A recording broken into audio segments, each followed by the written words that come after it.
Olá, pessoal. Eu sou Isabela e está começando mais um Bilíngue em Pauta, o seu podcast sobre educação bilíngue.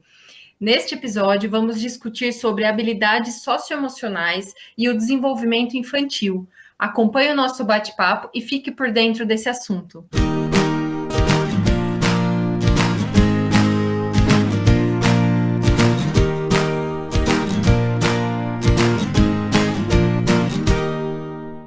Como saber gerenciar emoções, alcançar objetivos, ser empático e responsável nas decisões? A pedagogia tem influência direta nisso, pois olha os indivíduos sobre múltiplos valores no processo de ensino-aprendizagem. Por isso, é tão importante ter o olhar voltado para as competências e habilidades socioemocionais das crianças.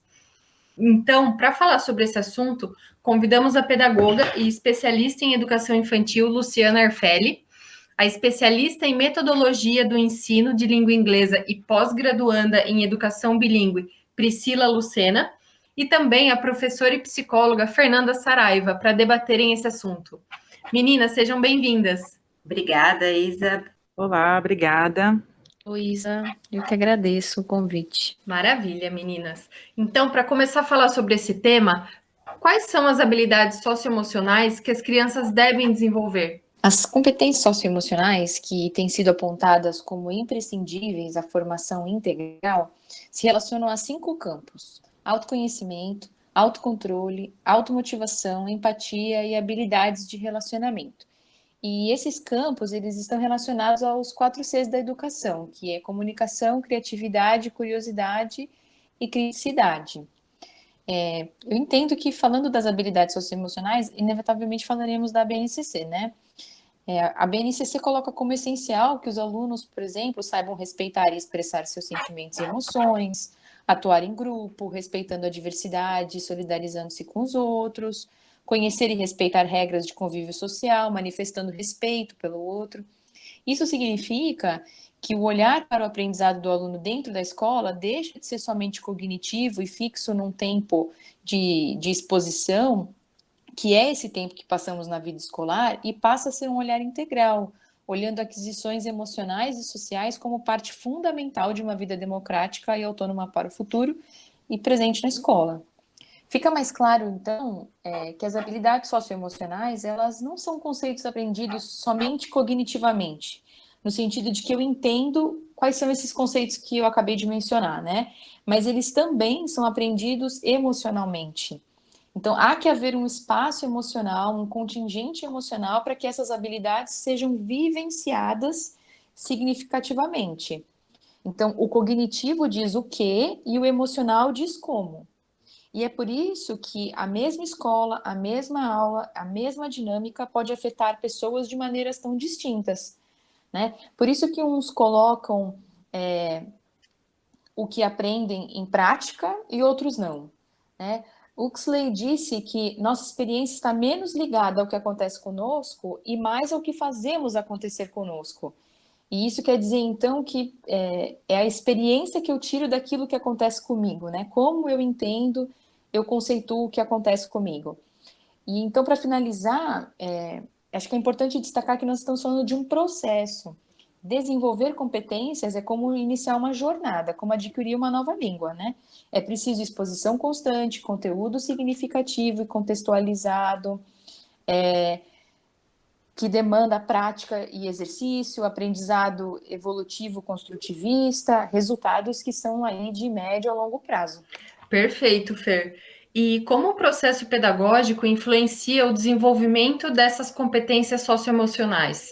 Bom, eu vejo que é preciso que haja uma intencionalidade pedagógica para o trabalho com as competências socioemocionais, né? Para que seja possível tirar essas competências do campo da abstração, da idealização, e que elas possam ser efetivamente inseridas no cotidiano escolar, e, se possível, de forma transdisciplinar, e por meio de atividades e projetos do interesse dos alunos, né? Mas é preciso também que a escola tenha muito claro o tipo de aluno que ela quer formar, quais são os valores da instituição, para que seja possível traçar um caminho comum aí entre os diferentes docentes, das diferentes disciplinas, para esse trabalho com as competências socioemocionais.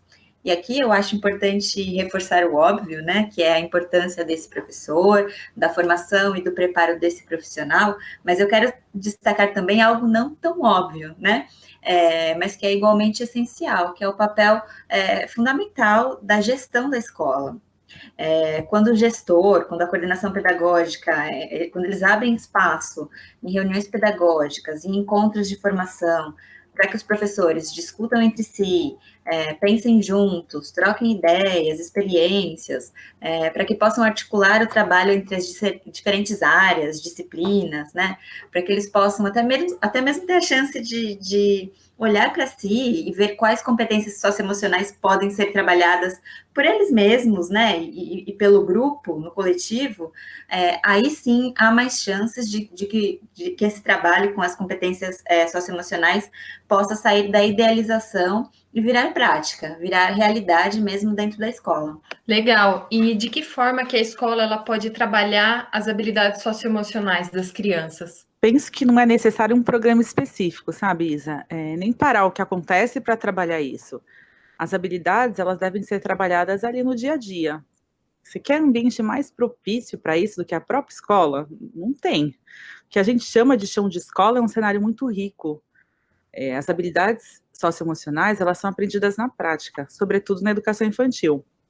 Então, na hora de negociar um brinquedo, que ali rola uma disputa no momento, e então é quando o educador vai trabalhar como o outro se sente, como eu me sinto, como é pedir o brinquedo sem arrancar da mão do amigo, considerando os desejos dele, mas também os meus, como respeitar a vez do outro, e todos os sentimentos que envolvem esse tipo de questão.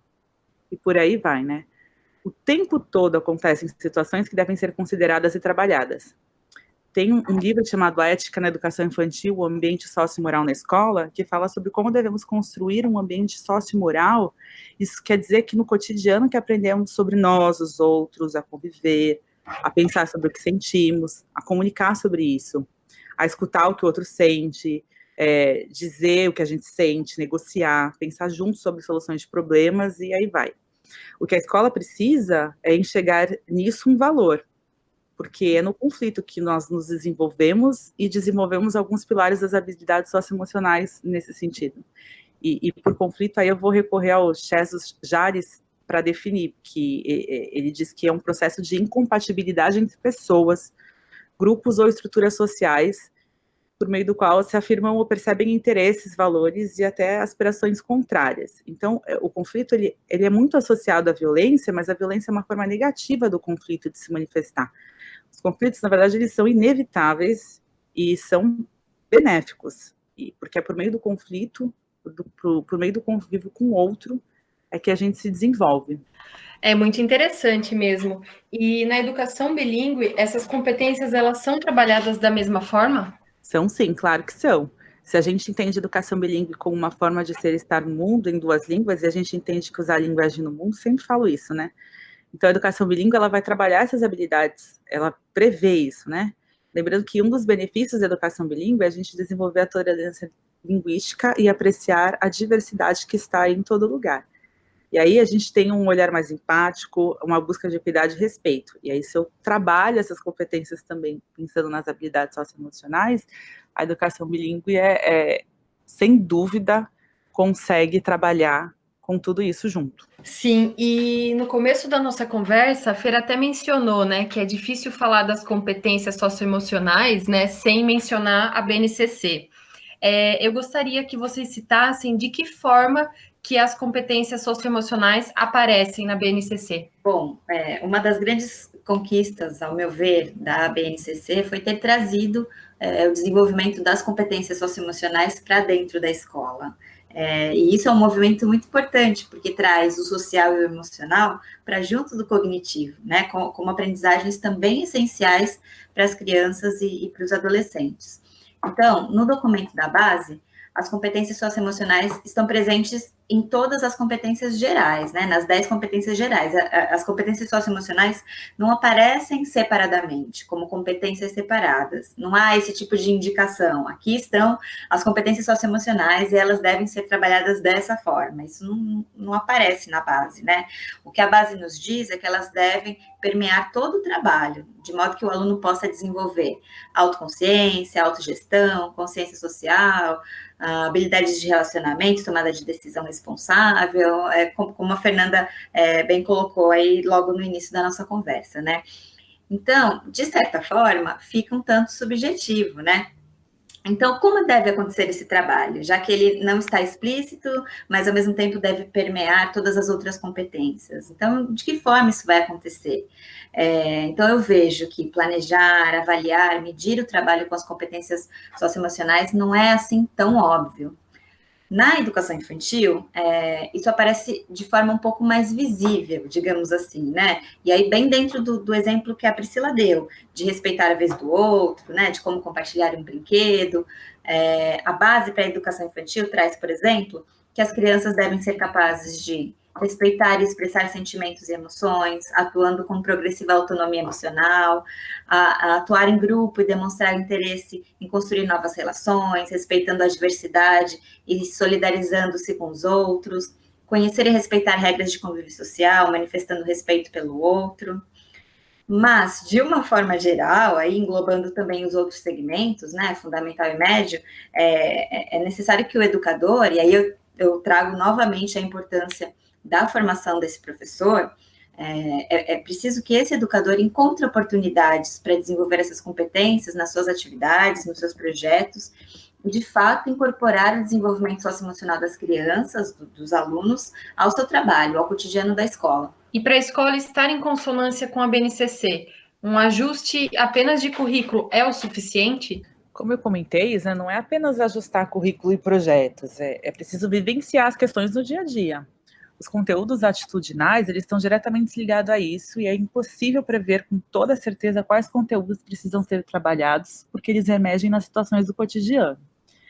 Eu já mencionei aqui que isso acontece em momentos de conflito, mas não só neles, né? Em momentos em que há dilemas morais ou quando o aluno se frustra porque não atingiu os resultados que almejava. Então, é preciso olhar para isso com naturalidade e deixar isso explícito. Isso não pode ser considerado um conteúdo oculto. Exige formação do educador, como a Lu já falou, um olhar cuidadoso dos gestores, dos coordenadores e principalmente de orientadores educacionais.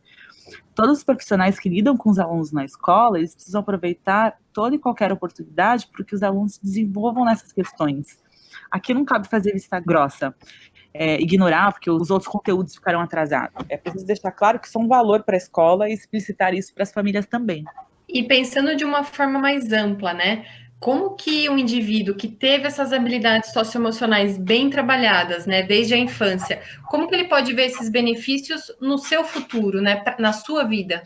Na primeira pergunta, comentei que quando falamos das habilidades socioemocionais, o olhar para o aluno deixou de ser dentro de um trecho de vida, que é aquele que o aluno é sujeito escolar, e passou a ser para a vida.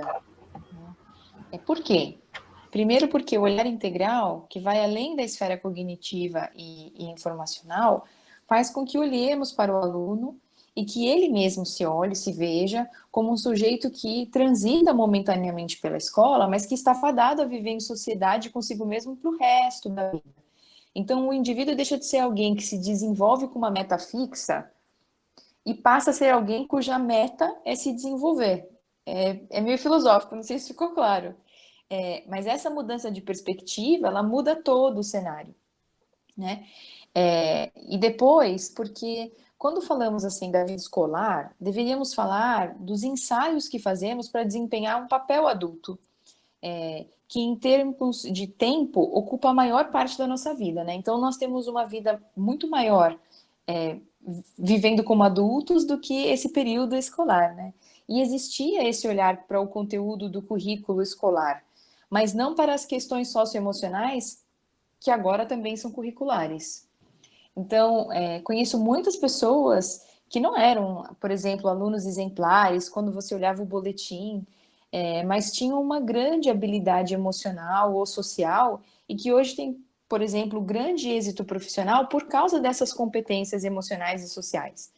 Então, parafraseando a Pri outro dia, talvez seja o conhecimento que abra portas profissionais, mas é a nossa atitude que nos mantém ali.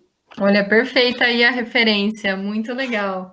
E existem habilidades que têm um impacto mais significativo na educação infantil? Como tudo na vida é um processo, e as crianças são o início do processo, a base, estão no momento de maior absorção e percepção, construindo, né, na construção de conceito e significado, é claro que tudo na educação infantil é muito importante.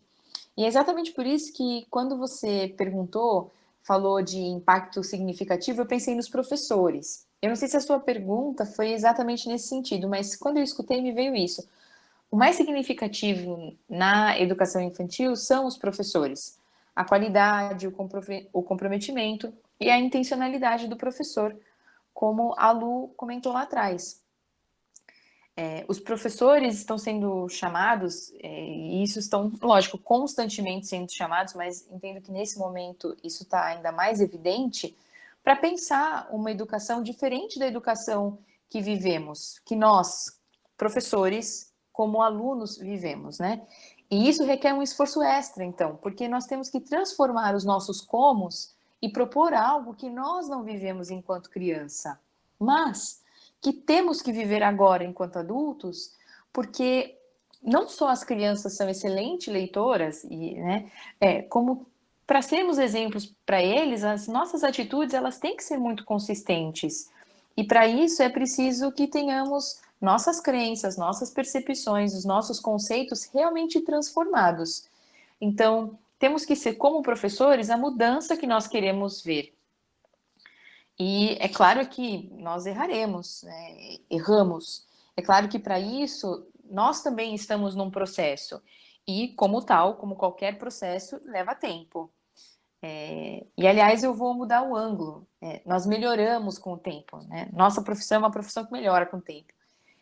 Mas é preciso estar muito disposto, né? Então, acho que isso que tem que ficar evidente. É parte do nosso trabalho de professor ser impactado pelas boas e constantes mudanças que viver de educação traz. Maravilha, Fer. E você fez a pergunta se era nesse sentido, né, que você estava respondendo, e era mesmo, respondeu aí perfeitamente. Bom, meninas, agora a gente está se encaminhando aí para o final, né, desse episódio, e eu queria saber se vocês querem deixar uma mensagem final, né, sobre as habilidades socioemocionais e o desenvolvimento das crianças. Sim, Isa, é muito difícil sabermos o que queremos se não sabemos como nos sentimos. Então, incentivar o desenvolvimento de habilidades socioemocionais vai trazer autoconsciência, autorregulação, ajudar a identificar as emoções, reconhecer pontos fortes e fracos, melhorar a autoconfiança, auxiliar a olhar as coisas por outras perspectivas. Enfim, eu poderia enumerar aqui diversos benefícios que esse trabalho nos dá.